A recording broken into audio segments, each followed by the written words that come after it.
વરસાદ આવવાની તૈયારીમાં છે તો શું આપણી આંખો વરસાદ માટે તૈયાર છે? નમસ્કાર, મારું નામ ડોક્ટર પ્રિયા દેસાઈ છે, દેસાઈ ગ્રુપ ઓફ આઈ હોસ્પિટલ્સથી. આજે હું તમારી સાથે 5 અગત્ય ટિપ્સની વાત કરીશ જે વરસાદની સિઝનમાં આપણી આંખને કામ લાગવાની છે. સૌથી પહેલી, તમારી આંખ જરા પણ ચોળવી નહીં, કેમ કે વરસાદના ટાઈમ ઉપર ભેજ વધારે હોવાના કારણે આંખો ડ્રાય થવાની શક્યતા છે અને આંખ ચોળવાથી ઇન્ફેક્શન્સ થવાની શક્યતા છે.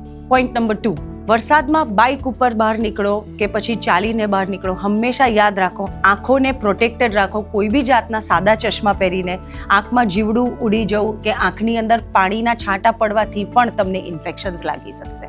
પોઈન્ટ નંબર 3, કોન્ટેક્ટ લેન્સીસ પહેરી અને વરસાદમાં ભીંજાવું નહીં, કારણસર એનાથી પણ contact lens infections, contact lens allergies અને લાલ આંખો થઈ શકે એમ છે.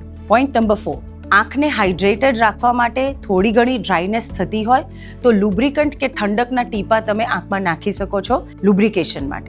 અને લાસ્ટ અને સૌથી ઇમ્પોર્ટન્ટ પોઈન્ટ, કોઈ દિવસ મોન્સૂનમાં ભીના થયા હો અને ઘરે આવ્યા હોય તો ટાવેલ્સ, નેપકિન્સ અને મોઢું લૂછવા માટે કોઈ બી જાતનો રૂમાલ શેર કરવો નહીં, કેમ કે એનાથી ક્રોસ ઇન્ફેક્શન્સ થવાની શક્યતા છે. મોન્સૂનને એન્જોય કરો, પણ એની સાથે સાથે તમારી આંખનું ધ્યાન રાખવાનું ના ભૂલશો.